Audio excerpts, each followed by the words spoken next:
मला अजिबात राहायचं नाही या घरात. आता काय झालं या बैला? अगं एवढ्या तेवढ्या गोष्टीला बॅगच घेऊन पळतेस. आता काय झालं तुला? काय झालं म्हणजे? मला राहायचं नाही या घरात.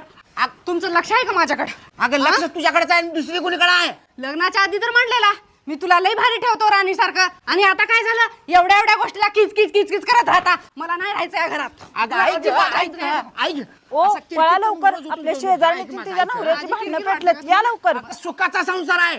थोडं तुमचं शांत राहा ग. मेंदूला थोडं बर्फ ठेवत जागा. ऐक माझा शांत राहा. ती पण सुखासुखी राहीना मेली, नुसतंच त्या बिचाऱ्या नवऱ्याला त्रास मला तर देते. वाटतंय तुमचं बाहेरच कुठेतरी काय तर चालू आहे. तुला लपडेबाज वाटलो मी? लपडेबाज वाटलो मी? कुठे बैठल्यास माझं लपडे? कुठे बैठल्यास? आता तुला जायचं की नाही ह्या घरातून? आता मी तुला हाकलून लावतो. चाल निघ घरातून. चाल निघ. बघलेस काय? निघा ते. अरे भाच्या, कशाला भांडणं करलाय? सुखासुखी संसार मर्दानो नीट करा की. काय सांगू मामा तुला? हिचा मला लई त्रास आहे रे, लई त्रास आहे. तुम्हाला